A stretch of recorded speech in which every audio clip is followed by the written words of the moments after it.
Facebook, préparation au courage. Ok.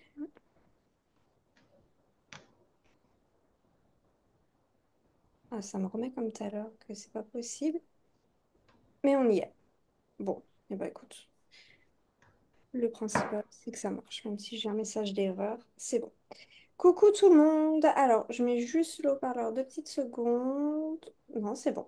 Vous nous voyez bien, vous nous entendez bien. Ça a l'air de fonctionner, c'est formidable.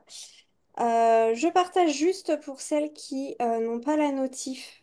Et puis, on va pouvoir démarrer. Désolée, hein, on a eu des petits problèmes techniques. J'avais pas vu que ça marchait parce que j'ai un message d'erreur en me disant que ça fonctionne pas.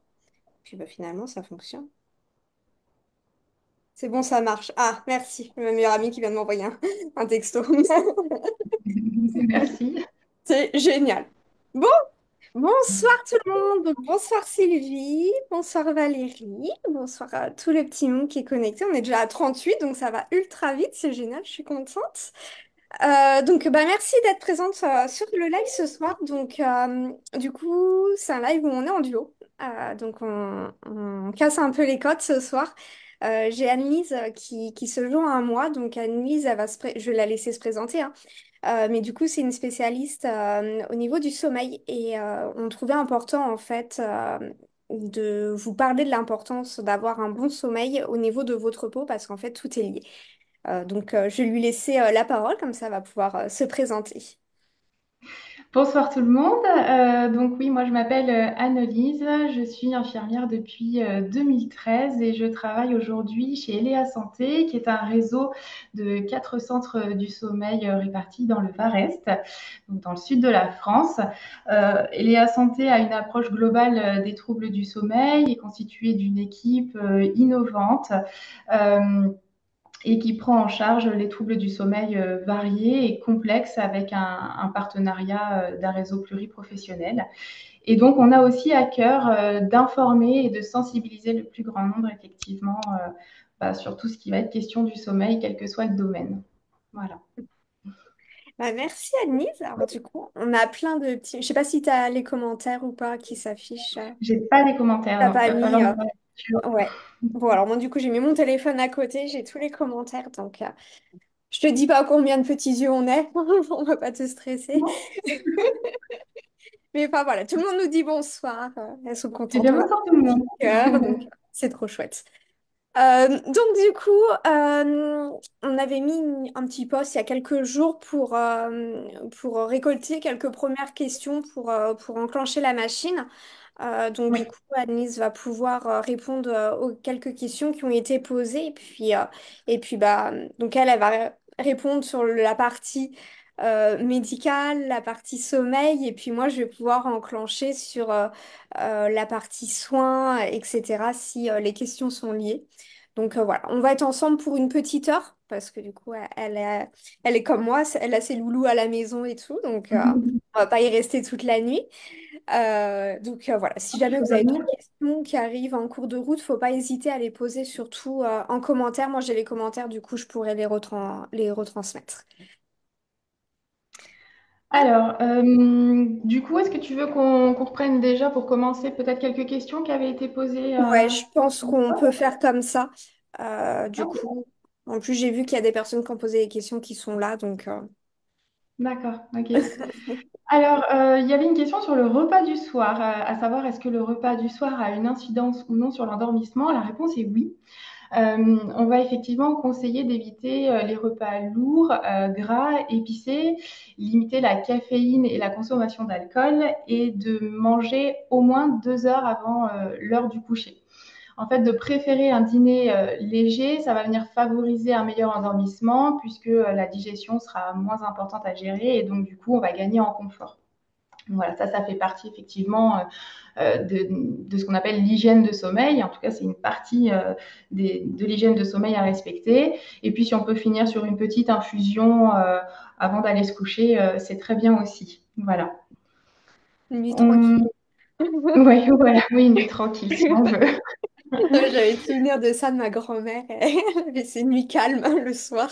Oui, ça s'appelle aussi des pistes mémées. Je sais pas trop ce qu'on doit vous dire. Mais effectivement, non, voilà, ça va permettre d'avoir un certain confort, surtout au niveau de la digestion, et donc du coup de gagner en qualité de sommeil derrière.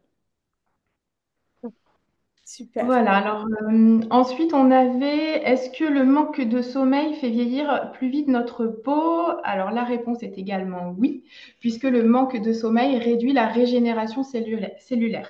En fait, durant le sommeil, le corps vient réparer et renouveler certaines cellules de la peau, et un manque de sommeil va venir perturber ce processus et donc entraîner un vieillissement cutané prématuré. Ça va aussi augmenter le stress oxydatif, qui est l'ennemi numéro un du corps humain, puisque le manque de sommeil va venir augmenter les radicaux libres et le stress oxydatif, ce qui vient finalement endommager les cellules de la peau et accentuer les rides et la perte d'élasticité, ce pourquoi les femmes font la chasse très souvent. Après, du coup, donc en fait, c'est pour ça aussi qu'on a des gammes différentes au niveau des soins entre la gamme de jour et la gamme de nuit parce que, comme dit Anne-Lise, la régénération se fait la nuit quand on dort. Et donc, du coup, on va avoir une gamme qui va être plus riche la nuit pour augmenter la régénération, en fait, cellulaire. C'est ça. En fait, le sommeil, si on fait un focus sur le sommeil et la peau, le sommeil va venir influencer la peau à plusieurs niveaux. La régénération cellulaire, c'est-à-dire que pendant le sommeil, on va être en phase de récupération, contrairement à la journée, on va être plutôt en phase de protection. Donc, en fait, le corps va profiter de l'accalmie de la nuit pour réparer les dommages du jour. Et c'est là où on va venir aussi, du coup, produire du collagène, de l'élastine, activer la microcirculation lymphatique et sanguine, et puis avoir aussi un équilibre hydrique et lipidique. Voilà, donc effectivement, c'est tous des process qui se jouent quand on dort alors qu'on ne s'en rend pas compte, mais donc ça a toute son importance. Voilà. Tout à fait. Merci. Il y avait aussi une question sur quel est le rapport entre la pleine lune et le sommeil. Alors, la perturbation du sommeil par la Lune, ça rejoint une perception populaire finalement. Pour ce qu'il en est des recherches scientifiques, les résultats ils sont mixtes. C'est-à-dire que certaines études ont montré un léger impact sur la qualité et la durée du sommeil, tandis que d'autres n'ont retrouvé aucune corrélation.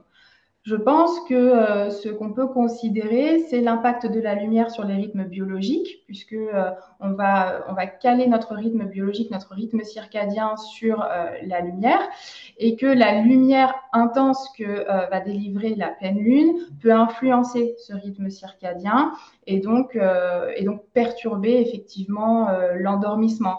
Après, d'après ce qu'il en ressort, les effets restent encore modestes. Voilà. C'est super intéressant. Plein de choses. N'hésitez pas, hein, si vous avez des questions, à les poser en commentaire. Je crois qu'il en reste quelques-unes. Oui, il en reste encore. Alors, peut-être que certains commentaires vont rejoindre les questions qui étaient posées. On avait aussi, je sais que le sommeil du soir est très important. Le fait de dormir plus tard, est-ce que cela peut jouer sur le fait de vieillir plus vite au niveau de ma peau et au niveau de ma santé en général? Donc, se coucher tard, effectivement, peut réduire la qualité du sommeil, surtout si la durée du sommeil elle est insuffisante. Moins de sommeil réparateur, c'est donc, comme on l'a dit tout à l'heure, moins de régénération cellulaire et donc un potentiel vieillissement cutané finalement accéléré. Euh, le manque de sommeil, il est aussi lié à tout un tas d'autres problématiques qui peuvent être par exemple l'obésité, le diabète, les maladies cardiovasculaires, les maladies auto-immunes inflammatoires. On va vraiment avoir un impact assez général puisqu'on vient former finalement une boucle comme ça physiologique. Donc effectivement, dormir tard et avoir des nuits courtes, c'est pas intéressant sur le plan de la santé. Voilà. Et du coup, pardon, ça me fait rebondir sur une autre question où il y avait le nombre d'heures de sommeil nécessaire à une bonne récupération.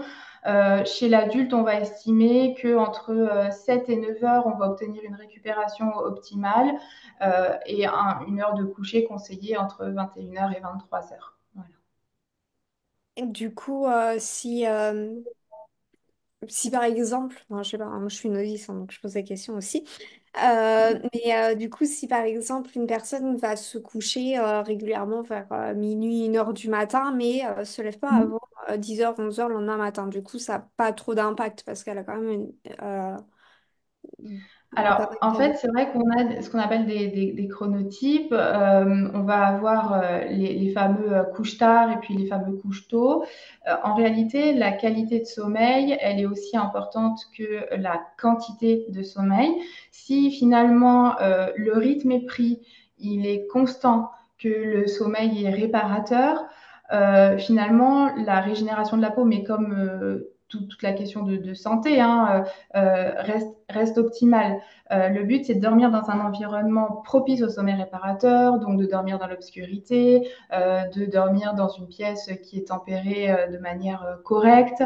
Si toutes ces conditions sont respectées, il n'y a pas vraiment de raison que ce soit un problème. Voilà. Après, on ne peut pas forcer, on a nos rythmes, en fait, les rythmes sont quand même assez individuels. On ne peut pas forcer quelqu'un à se coucher à 21 heures si de toute façon il n'a pas sommeil. Hein, surtout chez l'adulte où souvent c'est inscrit comme ça depuis des années. Ok. Du coup, là, dans les commentaires, j'ai une question, donc on se rapproche à peu près. C'est Mmh. comment ça se passe la récupération lors du sommeil quand on travaille de nuit. Et du coup, quand faut-il mettre crème de jour, crème de nuit avec un rythme décalé. Donc, pour les personnes qui bossent de nuit. Alors, moi, je dirais, j'aurais tendance à penser que pour les cosmétiques, bah, on inverse en se calant du coup sur son propre rythme, puisque finalement, même si on dort quand le soleil est levé, le sommeil qui va s'enclencher avec tout le process cérébral avec, il va y avoir tout ce qui se déclenche. Donc finalement, faire les soins quand on va se coucher, oui. Après, c'est vrai que le travail posté, le travail de nuit, le travail en 3-8, c'est toujours des conditions assez particulières, assez contre nature. Travailler la nuit, c'est pas naturel. C'est un exercice qui est très difficile, qui n'est pas donné à tout le monde et qui nécessite d'avoir pour le coup une hygiène de vie et une hygiène de sommeil assez irréprochable pour ne pas trop en subir les conséquences. Après, si on travaille de nuit et qu'on rencontre des problèmes importants pour récupérer, moi j'invite à consulter un spécialiste qui sera à même de délivrer des conseils en fonction de la personne, de ses habitudes, de son travail et des contraintes qui y sont liées. Et donc, du coup, moi, je peux répondre pour la partie cosmétique. Donc, je rejoins ce que tu as dit, hein. On se cale en fait sur le rythme. On va mettre, pour aller travailler, on va mettre sa crème de jour, même si on va travailler à 19 heures. Mais quand on va se coucher à 8 heures le matin, on va mettre sa crème de nuit. Faut en fait vraiment avoir, on va décaler, mais en fonction de son rythme personnel. Donc, quand vous allez dormir, ça va être la crème de nuit. Quand vous vous levez, et ben, ça va être la crème de jour. Peu importe l'heure, faut vraiment que vous vous calez sur votre rythme de vie, entre guillemets, en fait. Hop, alors, je regarde. Pas Je de fais de souci. l'apnée du sommeil. Est-ce que c'est à vie? Il Est-ce m'en que vous parlait. voulez la réponse? Vraiment? Alors effectivement, l'apnée du sommeil, pour ceux qui connaissent peut-être pas, c'est un trouble respiratoire du sommeil qui est caractérisé par des pauses respiratoires répétées et involontaires durant le sommeil, qui vient affecter l'oxygénation du corps et puis la qualité du sommeil et de vie en général. Quand on souffre d'apnée du sommeil, on va déjà on est suivi et puis on va en chercher les causes. Il peut y avoir ce qu'on appelle l'apnée obstructive du sommeil, donc elle qui est liée par l'obstruction des voies respiratoires ou bien de l'apnée du sommeil dite centrale qui, elle, correspond à une défaillance du contrôle respiratoire au niveau cérébral. L'apnée du sommeil dispose de plusieurs traitements. On a le traitement numéro un qui est la ventilation par pression positive continue. Donc là, c'est un appareil qu'on applique la nuit, une petite machine qui délivre de l'air en continu par le biais d'un masque qu'on appose sur le visage et qui vient empêcher les apnées de s'installer. On peut avoir aussi d'autres traitements et parmi eux, de la chirurgie, et ça peut être notamment de la chirurgie ORL, lorsque par exemple l'apnée du sommeil va être causée par une hypertrophie, donc des amygdales trop grosses, des végétations trop grosses, une déviation de la cloison nasale, des polypes ou tout ce genre de choses, ou parfois un geste chirurgical peut avoir un effet curatif. Mais encore une fois, c'est très dépendant de chacun et seul le médecin qui va suivre le patient concerné sera à même de dire si on est parti pour plusieurs années ou pas. Excuse-moi, j'ai dit aux enfants de pas venir pendant le live, du coup ils m'envoient des messages. Ils essayent de Bon, communiquer quand même. Bon, je suis désolée hein, pour les tutututut. À un moment, ils vont dormir. là, les enfants ne dorment pas. Et non, bah non. En plus, le nom, il est pas là, donc tu vois bien que là, ils peuvent se dire, bah, elle va pas venir. Voilà, voilà, quand le chat n'est pas là, les souris dansent, n'est-ce pas? Ah si, c'est bon, Ryan, il me dit, c'est bon, je me couche. Faites beaux rêves. Hop. Parfait. Alors, donc du coup, je reprends. S'il y a d'autres questions qui avaient déjà été posées, ça me laisse le temps du coup de regarder Oui, un bien sûr.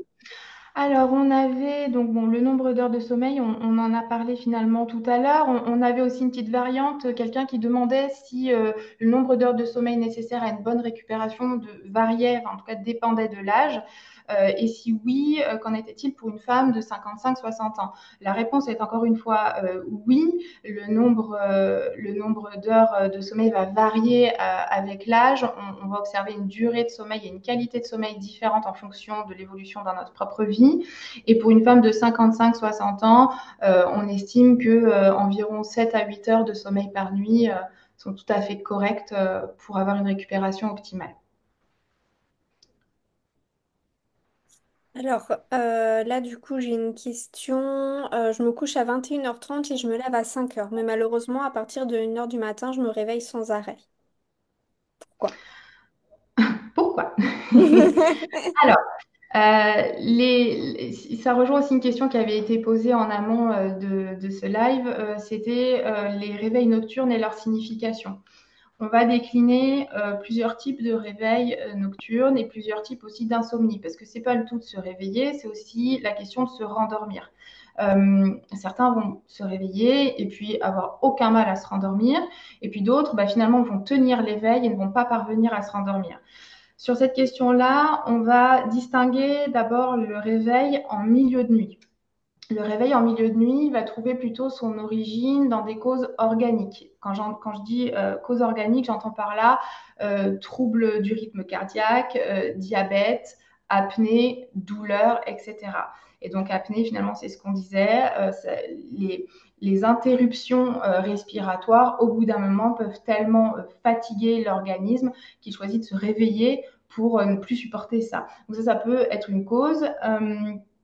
On a derrière ça, du coup, peut-être une insomnie de maintien. Donc l'insomnie de maintien, c'est celle où on va se réveiller dans la nuit et ne plus parvenir à se rendormir. Donc dans ce cas, on est plutôt sur des cas de stress aigu, quand on vit une anxiété passagère dans sa vie qui va être assez importante, mais à son stade aigu. Ou alors ce qu'on appelle les PTSD. Donc les PTSD, c'est les syndromes de stress post-traumatique. Ça, on va avoir plutôt du mal à se rendormir si on se réveille en milieu de nuit. Et puis enfin, on a les réveils en fin de nuit. Et là, on va plus être sur une population qui va souffrir de troubles de la santé mentale tels que les dépressions ou bien des troubles du sommeil, encore une fois. Et là, on va être plus, par exemple, sur des apnées plus particulières, c'est-à-dire des apnées qui vont intervenir pendant le stade de sommeil paradoxal. En fait, quand on dort, on enchaîne plusieurs stades de sommeil, le sommeil lent léger, le sommeil lent profond, le sommeil paradoxal, et ainsi de suite plusieurs fois dans la nuit. Et le sommeil paradoxal, c'est le sommeil des rêves. Celui qu'on appelle le sommeil, c'est là où on rêve. Et c'est là où finalement on a un relâchement musculaire complet, on a une atonie musculaire totale et ça va être du coup beaucoup plus propice à avoir des troubles respiratoires. Et ces événements-là sont d'autant plus subis par la population féminine. Donc effectivement, on va avoir beaucoup de plaintes venant de femmes qui se réveillent comme ça en fin de nuit et là, bien souvent, pas toujours, mais bien souvent, ça peut être en lien avec ces fameuses apnées en sommeil paradoxal. Est-ce que, du coup, comme tu relèves que c'est beaucoup les femmes, est-ce que tu penses que le côté hormonal peut jouer aussi ou pas? Oui, bien sûr, au niveau hormonal, il va y avoir effectivement, alors la vie d'une femme est guidée par les perturbations hormonales. Et ça, déjà depuis très tôt, hein, depuis la puberté, on va avoir comme ça des cycles de mouvements hormonaux permanents. Alors déjà par les règles, hein, donc chaque mois on a ces vagues-là, par des grossesses, et puis ensuite par la ménopause où effectivement il va y avoir ce cataclysme hormonal qui peut effectivement rebattre un peu les cartes du jeu et qui va parfois nécessiter quelques réajustements. Donc, du coup, encore une fois de plus, enfin voilà, tout est vraiment lié en fait. Parce que, Exactement, ouais. exactement, tout est lié. Tout est lié. En fait, on parle comme une boucle finalement physiologique. C'est-à-dire que si là on part hormonal, ça me fait penser aux émotions aussi. Si on fait un zoom sur le sommeil et les émotions, c'est que un manque ou un mauvais sommeil, hein, un manque de sommeil ou un mauvais sommeil peut être à l'origine d'une véritable carence physiologique avec des conséquences psychologiques. Le stress psychologique et les émotions négatives sont elles-mêmes pro-inflammatoires et donc vont générer un stress physiologique et du cortisol. Le cortisol, c'est de l'hormone de stress. C'est une hormone qui vient exciter l'organisme et qui d'ailleurs peut être à l'origine d'insomnie. Et donc, en fait, si on regarde bien, il y a une boucle comme ça physiologique qui se crée en un cercle plutôt vicieux qu'on va venir essayer de casser, surtout avec vraiment une hygiène de sommeil le plus irréprochable possible. Et si bien sûr ça ne suffit pas, la consultation d'un spécialiste qui pourra peut-être davantage cibler certaines actions. On me demande, Anne-Lise, la température idéale dans une chambre pour dormir. Alors, la littérature parle de 18-19 degrés. Si je donne mon avis, c'est chauffage, couverture chauffante, couette. Non, non, non, non, non. Si je m'en tiens aux conseils médicaux, on est sur du 19 degrés. Voilà. On a besoin d'abaisser la température de la pièce, de l'ambiance et d'ailleurs la température corporelle interne. euh, de manière assez significative pour favoriser l'endormissement. C'est d'ailleurs pour ça qu'il est déconseillé de faire du sport, en tout cas du sport intensif, le soir, juste avant d'aller se coucher, parce qu'on va augmenter la température interne et donc du coup, on va avoir du mal derrière à s'endormir parce qu'on va être complètement excité. Au même titre que, pareil, ça rentre finalement dans ces fameuses routines d'hygiène de sommeil, de prendre une douche chaude et longue en début de soirée va venir nous aider ensuite à faire chuter la température corporelle au moment du coucher. Donc ça va être conseillé. Par contre, la douche chaude et longue juste avant de se coucher, mauvaise idée. Super. J'ai Loris qui me met qu'est-ce qu'on fait quand son bébé fait de la rébellion pour regarder sa maman en live avec Sarah. C'est mignon. Eh bien, on le garde à bras. Voilà. Jusqu'à ce que maman finisse le live. Voilà, c'est pour ça que je suis venue me cacher au cabinet, moi, comme ça, ils sont pas derrière la porte à attendre. On me demande si le fait de se reposer la journée, ça peut aider. Alors, la sieste, oui, mais la sieste, bien. C'est-à-dire, on va parler de power nap. La sieste, justement, moi, je suis pour la démocratiser, la généraliser. La sieste, malheureusement, porte une étiquette plutôt péjorative, en tout cas chez nous, dans notre pays. parce que la sieste est associée à fainéantise, voilà. Alors qu'en fait, pas du tout. C'est une recharge des batteries express. C'est vraiment important. Par contre, il faut bien savoir la faire. C'est-à-dire que l'idée, c'est pas de se mettre vraiment au lit, en pyjama, couette, volets fermés et être parti pour 3 heures. Ça s'appelle un coma. Si on parle d'une sieste efficace, on part sur 20 minutes maximum. La power nap, on est plutôt sur du format 12 minutes. Donc, on se met dans une situation confortable. Ça peut être aussi assis sur une chaise, hein, tout simplement, ou allongé un petit peu dans la pénombre.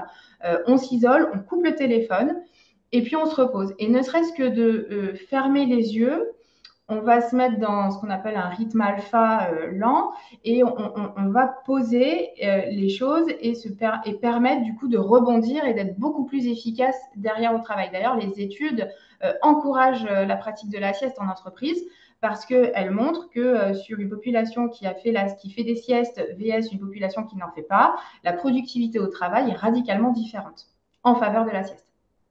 J'avais vu, je sais plus c'est dans quel pays, mais j'avais vu ça justement qu'ils imposaient, entre guillemets, des siestes.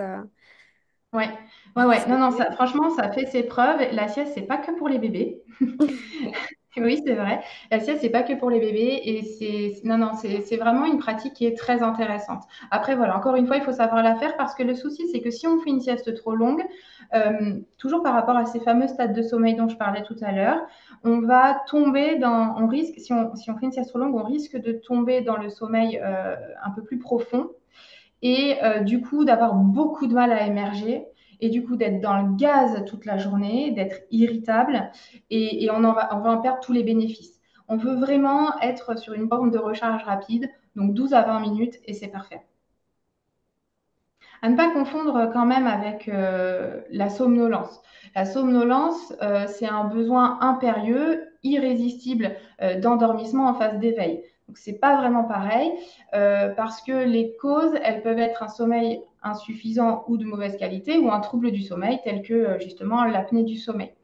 Là, c'est autre chose et il faut réussir quand même à le considérer, à faire la différence parce que la somnolence, elle a quand même toujours une raison et c'est bien de mettre le doigt dessus pour essayer de la traiter. Hein. Faire la sieste parce que voilà, on se dit tiens, faire la sieste, c'est bien, ça va me permettre de récupérer, c'est une chose. Être somnolent, à piquer du nez et ne pas pouvoir faire autrement, c'est autre chose. Super intéressant. Moi, j'adore. Ça me fascine. Alors, on me dit, je me réveille jamais reposée, que je dorme 5 ou 10 heures. Merci Unique pour la crème contour des yeux pour diminuer mes poches. Alors, s'il y a des poches, peut-être y a-t-il des cernes. S'il y a des cernes couplées à une fatigue au réveil, il peut y avoir, encore une fois, plusieurs raisons. Hein. Notre intervention de ce soir n'est pas là pour remplacer une consultation médicale parce que ce que je donne, c'est des conseils généraux et c'est des informations de base. Mais quitte à insister, hein, je redis que rien ne vaut une consultation spécialisée où on va prendre en considération l'individu dans sa globalité. Par contre, le fait de se réveiller comme ça, fatigué, être dans ce qu'on appelle un brouillard matinal, avoir du mal à se dérouiller, ça peut faire penser à un trouble respiratoire du sommeil, tel que l'apnée du sommeil, effectivement. On va avoir aussi dans ce cas de figure-là des personnes qui se réveillent avec des maux de tête le matin. Ça va s'expliquer par le fait que quand on arrête de respirer ou du moins même qu'on réduit notre débit respiratoire X fois par heure durant toute la nuit, et ça toutes les nuits, parce que quand on fait de l'apnée du sommeil, c'est toutes les nuits, et ben forcément, on vient moins oxygéner notre organisme, moins oxygéner notre cerveau, notre cœur, enfin bref, tous ces organes nobles. Et donc, ça va créer un abaissement de l'oxygène, des décharges et d'autres, et donc des maux de tête, le fait d'être dans le gaz et d'avoir eu le sentiment de ne pas avoir eu un sommeil réparateur. Donc ça met la puce à l'oreille et pour le coup, ça invite à pousser plus loin les recherches. Alors là, j'ai une question. Donc, je suis en surpoids et de nature stressée. Euh, Pourtant, avec une alimentation équilibrée, etc. Mais du coup, est-ce que le stress et le manque de sommeil jouent sur la perte de poids? Donc, Absolument, absolument. Pour plusieurs raisons. Euh, alors, par où commencer? Le surpoids va être l'ennemi des fonctions respiratoires pour la simple et bonne raison. Déjà, si on reste en surface, ça va être euh, quand vous dormez, vous êtes allongé. Quand vous êtes allongé, vous avez finalement un affaissement du corps. Au niveau des voies aériennes supérieures, on va aussi avoir voilà, cet affaissement-là et un écrasement finalement des voies aériennes supérieures. Donc, on va perturber la circulation de l'air, entre autres. Donc déjà, c'est un axe sur lequel on peut travailler si jamais on souffrait d'apnée du sommeil. Ça va être un rééquilibrage alimentaire, une perte de poids. On peut avoir certains patients pour qui la perte de poids va être en tout ou partie curative de leurs troubles respiratoires du sommeil. Après, il y a aussi finalement ce cercle vertueux parce que quand on dort, on va produire et sécréter tout un tas d'hormones et parmi elles, la leptine et la gréline. La leptine, elle est sécrétée la nuit et c'est elle qui va donner le sentiment de satiété. Et la gréline, elle vient stimuler l'appétit, contrairement à la leptine, et elle va être sécrétée à bloc quand on est en dette de sommeil, quand on ne dort pas assez, et ou quand on souffre d'apnée du sommeil, et ou quand on est insomniaque. Et donc tout ça, ça va être complètement perturbé et ça va faire l'effet inverse. Ce qui fait qu'en fait, ce sommeil perturbé va nous donner de plus en plus faim, on va manger, on va prendre du poids et on va finalement alimenter ce souci. Tu vois?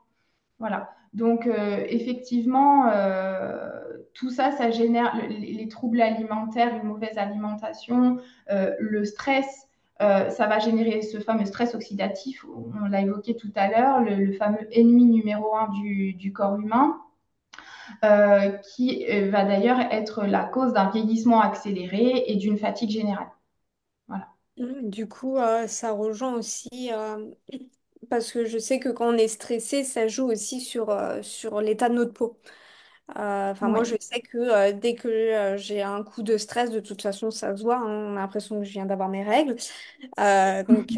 Et donc, forcément, je me doute bien que bah, tout est lié, encore une fois, avec le Oui. poids, tout ça. Donc, Tout à fait. Et puis la peau, c'est quand même le plus grand organe du corps humain, parce que c'est un organe.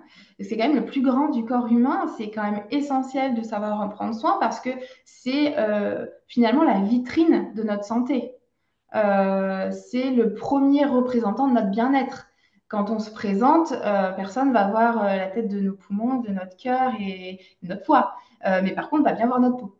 Et effectivement, à nous dire, en fait, t'es un peu fatigué, non, toi, en ce moment. Voilà. C'est vraiment une vitrine et effectivement, ça joue dessus, évidemment. Évidemment. alors, on me dit du coup qu'il faut en parler à son médecin. Alors, moi, j'aurais envie de dire pas à son médecin, mais aller parler vraiment à un médecin qui est spécialisé dans le sommeil, en fait. Ah, voilà. Alors, le sommeil, ça reste une spécialité à part entière. La médecine du sommeil, elle est assez récente. On en parlait peu et on en parle de plus en plus et c'est une excellente nouvelle. Mais effectivement, pour pouvoir parler sommeil, il faut que le médecin il soit formé. Alors certains, ils sont formés d'une manière ou d'une autre. On peut se spécialiser, se surspécialiser.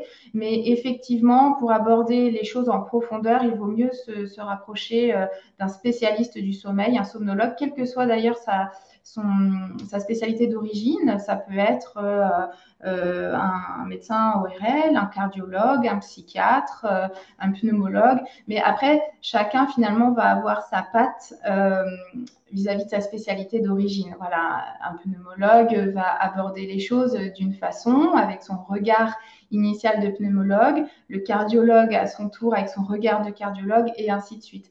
Mais après, les connaissances délivrées par les formations et autres sont communes. Et c'est ça qui fait la richesse quand même de cette spécialité, c'est qu'on est à un carrefour pluriprofessionnel et qu'on s'y retrouve tous et qu'on a tous besoin des uns et des autres pour avoir les regards en fonction de chacune des spécialités et avoir une prise en charge archi complète des patients, d'où l'intérêt du réseau pluriprofessionnel. On me demande si la prise de médicaments peut jouer sur le sommeil. Donc, Oui, oui, alors ça va dépendre des médicaments. Effectivement, euh, les médicaments sédatifs, c'est pas génial, c'est pas génial. Alors bien sûr, s'ils sont prescrits, c'est que certainement il y a une bonne raison. Après, c'est vrai que moi, mon avis sur la question, c'est des médicaments sédatifs pour trouver le sommeil, admettons, sur une période de courte durée, pour faire face à un stress aigu important. Tant que c'est provisoire, c'est bien. Pourquoi pas, pour venir en soutien, mais ça ne doit pas devenir une habitude parce que c'est euh, très addictogène, c'est très compliqué de s'en défaire, alors qu'on peut peut-être avoir recours à d'autres solutions parce que ces médicaments-là, les hypnotiques entre autres, sont justement des ennemis sur les fonctions respiratoires nocturnes. Et finalement, c'est vraiment le chat qui se mord la queue.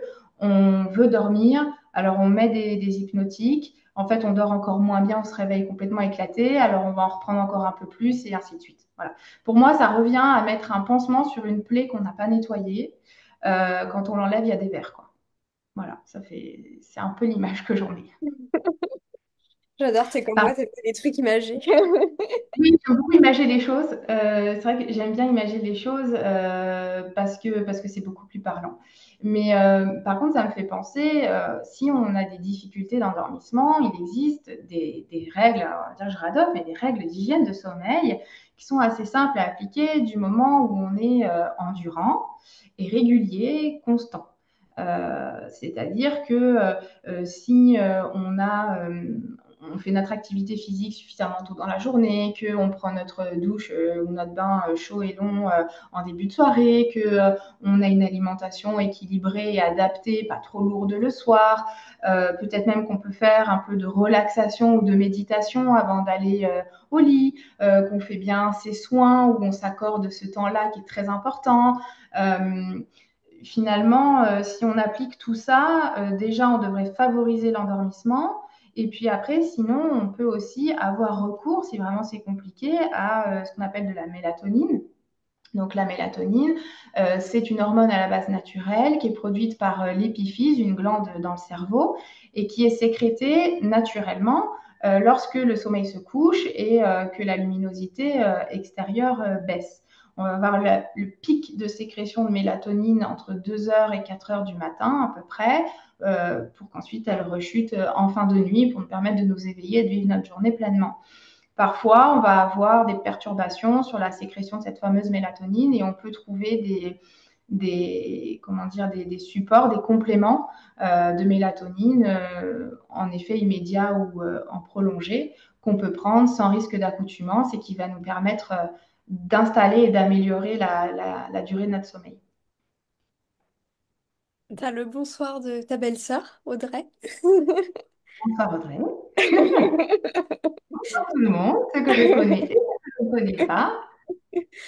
Hop, alors, donc, ouais, merci beaucoup pour vos réponses. Et oui, ma peau a vieilli d'un coup. Donc, petit coup de pouce naturel à prendre pour améliorer mon sommeil. La bonne hygiène, du coup, ce que tu viens Ouais, de numérer. ouais. Voilà, la bonne hygiène.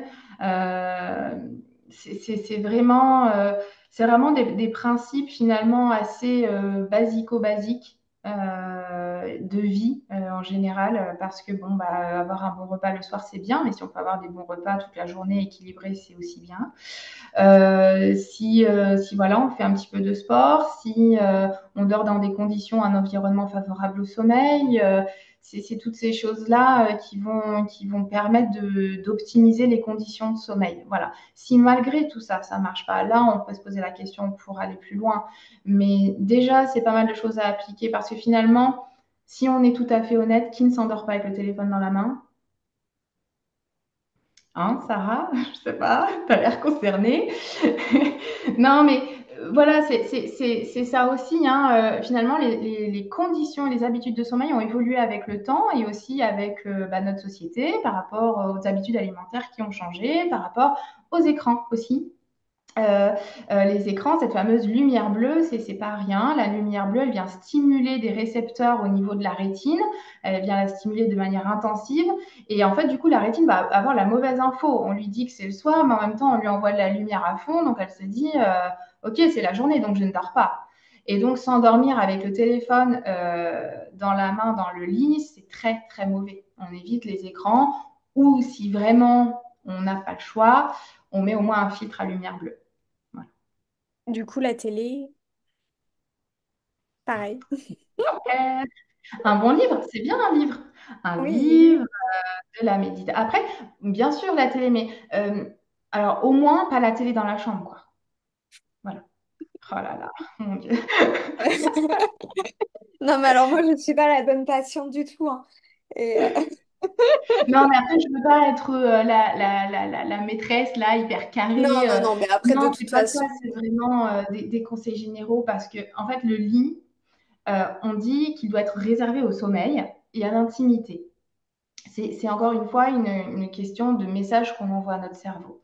C'est-à-dire que si notre cerveau il a bien compris que le lit c'était pour dormir, il ne va pas chercher à faire autre chose. Au bout d'un moment, il va finir par comprendre. Sauf que si dans votre lit, vous avez votre plateau repas à droite, la télé en face, à gauche le téléphone, et que vous faites votre petite vie dans votre lit, finalement, tout est perturbé et tout est désorganisé. Alors qu'un lit, c'est fait pour dormir. C'est d'ailleurs pourquoi on va donner le conseil que lorsqu'on va avoir une insomnie, qu'elle soit d'endormissement ou de maintien, on va dire si au bout de 20 minutes, on n'a pas retrouvé le sommeil, on se lève, on sort du lit, quelle que soit l'heure. On va faire une activité calme et si possible ennuyante, style des photocopies, remplir la déclaration d'impôt et toutes ces choses-là, bien relou.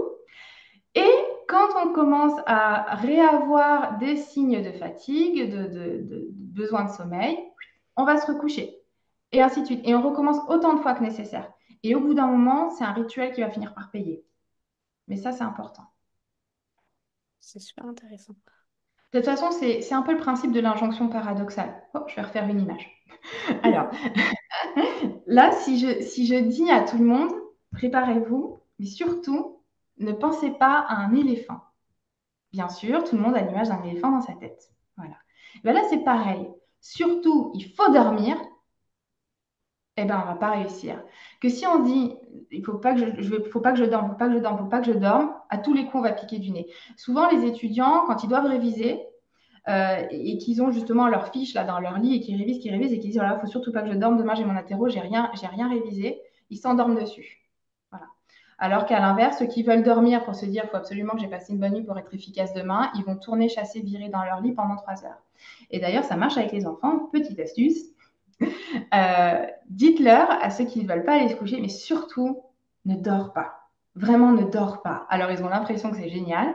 Et en fait, c'est juste une manipulation voilà, qui s'appelle une injonction paradoxale. Et généralement, ça finit quand même par porter ses fruits. Voilà. Mais c'est important de se l'appliquer aussi à soi-même. Non, c'est pas mal. C'est pas mal. Super. Alors, juste petit aparté, je lis pas toutes les questions parce qu'il y a des questions qui ont déjà été posées en début de live. Donc, pour celles qui sont arrivées en cours de route, vous pourrez reprendre en replay. Ça va éviter à Annelise de se répéter 50 fois. Alors, là, j'ai une question. Parfois, je suis fatiguée à 21 heures, mais je vais pas me coucher car je veux pas me réveiller trop tôt. Est-ce que c'est raisonnable? Moi, je pense que 21 heures pour aller se coucher, c'est raisonnable, puisque ce qu'on va conseiller dans la littérature, ça va être pour un adulte un coucher entre 21 heures et 23 heures, bien qu'après, chacun l'adapte à son chronotype. Voilà, il faut voir aussi la stabilité, la durée du sommeil de cette personne-là. C'est sûr que si elle dort jamais plus de 5 heures par nuit, effectivement, ça va faire un réveil un peu tôt. Maintenant, je crois que de lutter contre l'appel de sommeil généré par son propre corps, donc pas vouloir finalement écouter ses propres signaux, je ne crois pas que ce soit une bonne idée. Je pense au contraire voilà, simplement que le corps à ce moment-là a besoin d'y aller et de lutter contre risque plutôt d'avoir des effets négatifs à force. Alors, à quelle heure les soins, Sarah? Alors, du coup, je vais rebondir sur la routine qu'Annelise disait. Donc, au moment où vous allez prendre votre douche chaude ou votre bain chaud en début de soirée, et bien, juste en sortant, vous faites vos soins. Comme ça vous laisse en plus le temps de vous détendre, etc. Et ça laisse également le temps à votre peau de venir absorber les premiers bénéfices des soins sans que vous restez collé à l'oreiller. Et si je peux me permettre, Sarah, de compléter ce que tu viens de dire sur la partie soins sommeil, le soir, on appelle ça, nous, dans notre jargon, un moment suprême. C'est vraiment un moment suprême parce qu'il va préparer le corps à un des moments les plus essentiels de notre vie, qui est celui du sommeil. Pourquoi il est essentiel? Pour tout ce qu'on a dit depuis tout à l'heure, mais également parce qu'il faut aussi bien se rappeler qu'on dort un tiers de notre vie. Donc un tiers de notre vie, si on veut avoir une image, c'est que à 60 ans, on aura passé 20 ans de notre vie à dormir. C'est juste énorme. 20 ans de notre vie à dormir quand on a 60 ans, c'est phénoménal. Enfin, moi, en tout cas, ça me fascine. Donc, c'est quand même un moment hyper essentiel, hyper important, dont il faut prendre soin. Voilà, c'est vraiment un moment dont il faut savoir prendre soin. Et prendre soin de sa peau avant d'aller se coucher, ça procure calme, relaxation, c'est une source de bien-être et ça vient apaiser le système émotionnel par la perception sensorielle. On se regarde, on se masse, on s'applique la crème, ça fait du bien, donc c'est des sensations, et du coup l'émotion qui en découle, elle est positive. Ça vient donc favoriser la lutte contre le stress oxydatif, et donc un meilleur ressenti émotionnel. Complété. Merci. Hop. Alors, est-ce que lire un livre sur une tablette peut empêcher l'endormissement? Bah, du coup, on est sur la même chose, on reste Oui. sur la lumière bleue, quoi. Surexciter, surstimuler le système, système nerveux et autres. Et non, il faut vraiment préparer ce sommeil. On n'est pas un interrupteur. C'est pas on éteint la lumière, on appuie sur un bouton, on dort, ce serait bien, mais c'est pas comme ça que ça se fait. Le sommeil, il se prépare. Et il se prépare finalement dès qu'on rentre du travail, de l'école, dès qu'on met un pied à la maison, on se met en mode sommeil. On prépare, finalement c'est graduel et toute la soirée est orchestrée comme ça jusqu'au coucher pour qu'on puisse endormir dans les meilleures conditions possibles. Alors, est-ce que boire trop le soir ou la nuit peut nuire au sommeil? Elle a précisé de l'eau après, du coup, ça doit être Voilà, j'allais demander, j'allais dire boire quoi? de l'eau. Alors, boire trop, c'est quoi finalement? Parce que souvent, on remarque que finalement, les gens ne boivent pas assez, justement. Euh, Non, non, sauf que effectivement, si on se descend 3 litres d'eau juste avant d'aller se coucher, il faut s'attendre à devoir se réveiller la nuit pour aller aux toilettes. Hein, tout simplement, parce qu'à un moment, la vessie, elle a une capacité, elle est bien mignonne, de se mettre elle aussi en sommeil la nuit, mais elle a ses limites. Et peut-être qu'elle fera un petit rappel dans la nuit. Mais non, j'ai pas le sentiment que ce soit un problème plus que ça. Bon, bah, ça y est, on arrive au bout des questions sur le live. Je sais pas s'il en restait dans celles qui avaient été posées en amont ou pas. Alors, oui, il y avait une question donc, sur l'incidence du manque de sommeil sur la peau sèche, en l'occurrence sur une peau mature de 55 ans. Donc, la réponse est oui, le manque de sommeil peut aggraver finalement la sécheresse de la peau parce qu'on va, par le manque de sommeil, avoir une diminution de la régénération cellulaire, donc un déséquilibre hormonal qui vient affecter l'hydratation de la peau. Donc, ça, c'est oui aussi. Et il y avait une dernière question qui était le côté où l'on dort a-t-il une importance pour le sommeil? J'ai lu qu'il valait mieux dormir côté gauche et non côté droit. Alors, c'est vrai que c'est une question qui est, pour être tout à fait honnête, extrêmement rarement posée. Donc, j'ai quand même été me renseigner parce que je voulais pouvoir répondre. D'après les recommandations, le côté gauche va être préféré pour optimiser la circulation sanguine, la digestion et soulager le reflux acide qui, ce dernier, au contraire, va être plus observé sur le côté droit, a priori. Après, moi, j'ai tendance à dire que ça dépend du confort et de la santé individuelle de tout un chacun. Voilà. Alors, euh, alors, on me demande si un livre audio, du coup, ça fait l'affaire. Ouais, c'est super le livre audio. C'est super, c'est très bien. C'est une bonne idée. Alors, question bête, la qualité du sommeil joue-t-elle aussi sur la qualité des cheveux, pas des chevaux. Et ben encore une fois, tout est lié. Voilà. Tout est Voilà, lié. c'est ça. C'est quand on voit que la qualité du sommeil, elle a un impact sur la peau, sur le système cardiovasculaire, sur le système métabolique, sur le système inflammatoire. Bon, on a compris que le sommeil, c'était un carrefour déterminant de notre santé, Mm. évidemment. Oui, oui, il faut vraiment, vraiment en prendre soin. Mais comme tout finalement, parce que donc le sommeil, mais aussi l'alimentation, Oui, tout est vraiment lié ensemble, quoi. Donc si on veut vraiment une amélioration du sommeil, il faut une amélioration entre guillemets de notre bien-être, de prendre soin de soi, d'établir une bonne routine, de l'alimentation aussi, tout comme tout comme à l'inverse, en fait, si on veut une amélioration au niveau de notre peau, et ben, il faut encore une fois au niveau de l'alimentation, ça joue, au niveau du sommeil. En fait, tout est vraiment relié ensemble. exactement.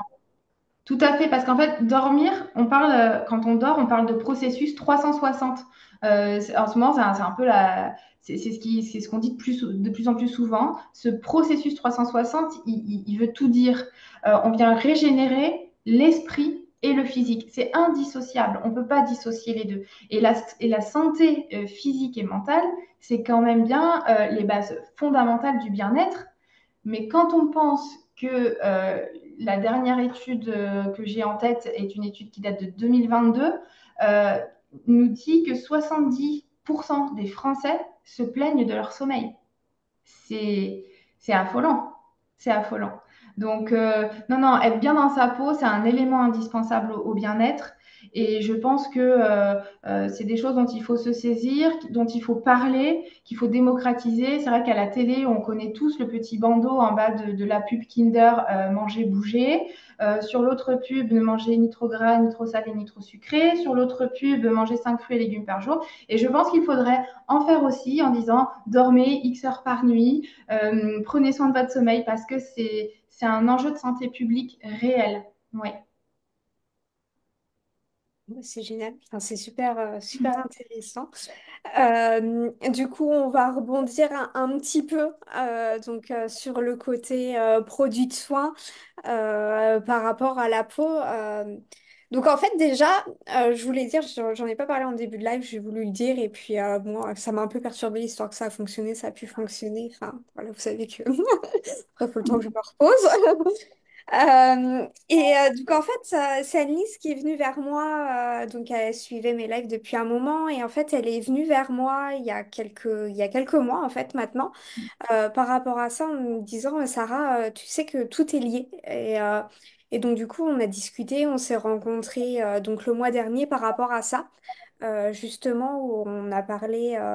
Où elle m'avait fait enfin, une super présentation bien détaillée et tout. Enfin, c'était vraiment génial où on a vraiment parlé des produits de soins, etc. Et alors, je sais pas si tu as envie de développer un petit peu là-dessus, parce que du coup, Anis s'est vraiment penchée sur les gammes de soins que j'opérais, enfin que je présente, que je vous propose. Et en fait, elle a vu vraiment que du bénéfice dessus et elle a été vraiment plus qu'agréablement surprise. Donc, voilà, je sais pas Oui. si tu veux donner ton avis professionnel du coup, parce que c'est vrai que moi, on pourrait penser que je suis là pour... forcément, je vais dire mes produits sont les meilleurs parce que c'est ceux que je vends, même si celles qui me connaissent savent très bien que je vais pas vendre un produit si je suis persuadée que le produit ne va pas convenir à la personne. Mais bon, celles qui me connaissent pas peuvent pas le savoir. Mais du coup, le fait d'avoir un retour d'une personne qui est vraiment dans ce métier, dans le médical, etc., je trouve que c'est important. Donc, si tu veux, un petit mot. Non, en fait, justement, quand on vous attendait, je disais à Sarah que c'était important de mettre en avant justement les produits de la gamme Ioniq, hein, que Sarah vend parce que c'est des très bons produits dans leur composition. C'est-à-dire que c'est important d'avoir un œil avisé sur la composition et les promesses de tel et tel produit. Aujourd'hui, on est sur un marché extrêmement grand, extrêmement fourni, très dense. On ne sait plus trop où donner de la tête. Il y a des promesses finalement dans tous les sens. Une crème va vous permettre de gagner 3 heures de sommeil. Une autre va vous permettre de ne plus faire de cauchemars. Une autre. Voilà. Et finalement, ce que j'ai apprécié dans la gamme de soins Youology, la Night Cream, c'est le fait de pouvoir la personnaliser, le fait qu'elle soit nourrissante, hydratante et surtout qu'elle tienne ses promesses sur ce qu'elle vient cibler. Donc voilà, là pour le coup, c'est peut-être, c'est à la fois mon regard de cliente et à la fois mon regard de professionnel qui a l'habitude de retourner les pots et puis de regarder un peu les compositions et de se dire que c'est bien aussi voilà, de mettre en avant ces produits-là qu'on ne va pas retrouver dans la pharmacie du coin, mais qui a franchement son intérêt, qui est très très intéressante sur ce qu'on vient rechercher dans ce que va nous offrir le sommeil sur cette fameuse régénération cellulaire qu'on vient du coup potentialiser avec ces soins-là. Donc, c'est vrai que du coup, je rebondis un petit peu aussi sur ce que tu dis. On a tendance aussi à croire que bah, du coup, comme moi, je vends des produits sur Internet, les produits sur Internet sont peut-être moins fiables ou c'est juste une histoire de marketing derrière, etc. Alors que pas du tout. Enfin, moi, je sais que j'ai des clientes qui travaillent en pharmacie et qui travaillent aussi dans le milieu médical. J'en ai beaucoup et pourtant viennent prendre les produits chez moi plutôt que des produits qu'elles vont être amenées à vendre elles-mêmes en fait. Donc c'est pas pour rien non plus en fait. Oui, oui, non, non, c'est important de le dire, hein. De toute façon, si un produit est sur le marché, c'est qu'il a obtenu sa validation et c'est justement intéressant aussi d'être acteur de ce qu'on s'applique. Finalement, quand on va faire ses courses au supermarché ou autre, ou au marché ou n'importe où, pour son alimentation, on va jeter un œil quand même, savoir ce qu'on mange. C'est important aussi de savoir ce qu'on s'applique. Voilà. Mm. Tout petit instant. On reste sur ce live. Ah, merci à vous en tout cas pour votre participation parce que c'était vraiment chouette. Alors, masque hydratant nuit entière, j'ai 54 ans, ma peau est plus souple et je ressens un bien-être. Mais tout à fait, tout à fait. On a vraiment la chance d'avoir une gamme de soins en plus unique qui fait vraiment évoluer la gamme de soins. Vous avez vu, enfin, j'ai eu beaucoup de messages en me disant, Sarah, il n'y a plus de soins. Non, non, mais ne paniquez pas. Quand ils enlèvent, c'est pour apporter du mieux. Donc voilà, on avait la gamme de soins, elle a beaucoup changé, notamment au niveau des gommages masques. En 3 ans, on a eu 3 gammes différentes. On a eu un renouvellement qui a vraiment été important au niveau des soins. Et c'est vrai que du coup, parce qu'ils sont en perpétuelle recherche, etc. La gamme Iologie, c'est une gamme qui est juste géniale. Alors, je sais, j'insiste dessus, je suis chiante, mais en fait, moi, c'est une gamme qui a sauvé ma peau, clairement, hein. Quand vous voyez les photos il y a quelques années et aujourd'hui, quand vous voyez ma peau, on voit une grosse différence. La gamme Glowplexion, donc, bon, là, ça y est, maintenant, j'ai du recul, donc... moi, je la mixe avec la Iologie maintenant. Ma crème de nuit Iologie, je ne la changerai pour rien au monde. Mais c'est vrai que le fait d'avoir des produits qui sont personnalisés à notre peau, c'est ultra important parce que dans le commerce, on va avoir une crème de nuit. Oui, mais voilà. Et en fait, eh ben, on peut être là, on est à 65 sur ce live. On va avoir 65 des peaux différentes. Pourquoi? Parce qu'on va avoir pas le même âge. On va pas avoir les mêmes problèmes. Il y en a qui vont avoir une peau sèche, une peau grasse, une peau déshydratée, une peau mixte. Il y a des personnes qui vont avoir des boutons, d'autres qui vont avoir des taches, etc. Et en fait, c'est vraiment important d'adapter ses soins en fonction de notre peau. Alors moi, je dis toujours, je compare. Je devrais peut-être pas dire ça en live. Bon, c'est pas grave, je compare. En fait, pour moi, quand on voit, alors, bon, ça c'est le côté, vous taperez sur les doigts, Benoît, ça c'est de sa faute. En fait, souvent quand on voit des artisans qui disent, alors, je suis électricien, plombier, peintre, charpentier, enfin, quand ils font 50 trucs, on se dit à un moment, Benoît, il me dit, c'est pas possible, ils peuvent pas faire tout ça, enfin, ils ont passé tout, soit ils ont passé 30 ans de leur vie dans les études pour apprendre tous ces métiers, ou alors, en fait, quand on fait trop, on boine. Alors moi, mon père, il fait tout, mais il boine. S'il est là, il va me taper dessus aussi. Mais bon, il le sait. Et en fait, bah, pour moi, c'est pareil au niveau des crèmes, en fait. Une crème qui fait tout, c'est pas possible. Elle fait rien, en fait, finalement. Enfin, je trouve que c'est vraiment important d'avoir des produits ciblés et qu'on peut personnaliser en fonction de nos besoins et de notre peau, quoi. Ouais. Alors, je n'ai jamais eu d'allergie aux boutons avec les produits uniques. Et mais oui, oui, oui, ça c'est souvent je reçois des messages de personnes qui sont très très allergiques et notamment Elodie qui est venue 2 fois se faire maquiller en live. Alors du coup, pour celles qui ont suivi les lives, elle en a parlé, hein, qui est très très allergique à tout, qui supporte absolument rien. Elle met un mascara, les yeux qui gonflent, etc. Et moi, les produits, elle les supporte parfaitement, quoi. Félicitations à toutes les deux, ce live était très intéressant et instructif. Ah, tu as entièrement raison. Merci. Vraiment très intéressant ce live. Ah, bon, bah, je suis contente que ça vous ait plu. C'est vrai que du coup, on voulait faire un truc avec Annelise qui ait de l'impact et enfin voilà, j'ai tellement bu ses paroles quand elle m'a expliqué tout ça que je lui dis mais en fait, il faut que tout le monde le sache. Je peux pas garder que ça pour moi et puis en même temps, j'aurais été incapable de vous retranscrire. Voilà, j'ai vraiment trouvé ça super intéressant. Alors après, je sais pas, on pourrait peut-être éventuellement à l'avenir, hein, peut-être pas le mois prochain, mais d'ici 6 mois, un an, renouveler l'expérience. Bien Je pense sûr, que ouais. Bon, en tout cas, moi, c'est avec plaisir. Je suis là. Merci encore de l'invitation. C'est une chouette expérience. Je suis très contente. C'est assez inédit et innovant et du coup, ça rentre dans nos valeurs. Voilà, merci de me permettre d'être là et puis avec grand plaisir pour revenir si ça intéresse quelqu'un du monde. bah, j'ai que du positif. Merci pour cette initiative sur Pair Live. Euh, Ma peau a littéralement changé avec les soins. Merci à toutes les deux, très intéressant. Merci, c'était très intéressant. Bravo. Merci, très instructif. Merci, très intéressant. Je connaissais les choses sur le sommeil liées au bien-être, mais j'ai appris des choses, donc super, super, très captivant. J'ai beaucoup appris. Chouette. Merci pour ces Ah, c'est conseils bien. professionnels. J'ai appris des choses très intéressantes. Merci pour toutes ces infos. Ah oui, ça serait formidable. Bravo Sarah et Anis pour tout. Merci à vous, c'était génial. À renouveler. Bon, bah tu vois. Mais dis Et donc, la bienvenue. quelle double congratulation, vous avez dit bien, merci. T'as vu quand on sort de live, comment on se sent bien? Mais oui, dis donc. Ah bah, je vais bien dormir du coup.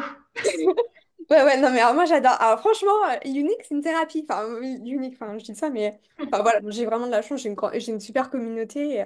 Les jours parce que bon, hein, je reste humaine, hein, il y a des jours où ça va moins bien que d'autres, et des fois j'ai pas forcément envie de faire de live parce que j'ai pas trop le moral ou quoi. Puis en fait, quand je sors de live, comme je reçois plein de messages je fais, Ouais, c'est finalement ça bienveillant, va mieux. c'est chouette. Non, mais c'était chouette. J'ai adoré cette émission. Hop. Alors, une dernière question. Qui doit-on voir pour un professionnel du sommeil? Alors, il faut se renseigner. Vous avez l'annuaire de ce qu'on appelle la SFRMS, qui est la société française qui recense les médecins qui pratiquent cette discipline-là. Bon, après, on a notre cher ami Doctolib, Google et compagnie. Mais voilà, l'idée, ça va être vraiment de chercher un médecin qui s'est spécialisé dans le sommeil, qui est titulaire d'un DU associé. Et qui pourra du coup faire une prise en charge en partant du diagnostic jusqu'au traitement, suivi et autres. Est-ce que du coup, Alice, tu aurais un nom sur cette spécialité à donner? Parce que du coup, il y a pas mal de messages qui demandent du coup vers qui se Alors, tourner. si c'est dans le Pas un Var, nom de professionnel, mais un nom à chercher sur Doctolib. Enfin, tu vois, par exemple, pour les enfants, un pédiatre. Tu vois, on parle de somnologue. La plupart du temps, on parle de somnologue. ok. Voilà. J'ai- On avait un excellent dans le Var. Moi, après, du coup, on me demande comment s'appelle votre réseau. Vous avez une page Facebook. Ouais, J'ai le ouais, ouais. droit de la Tout à relayer. fait, oui, avec plaisir. Alors, on a un site internet, effectivement. Alors, on essaye d'être assez présent finalement sur les réseaux. Donc, notre centre s'appelle Eléa Santé. Et on essaye donc d'être présent, que ce soit sur Facebook, que ce soit sur TikTok, sur Insta, sur YouTube, sur les réseaux professionnels, LinkedIn évidemment.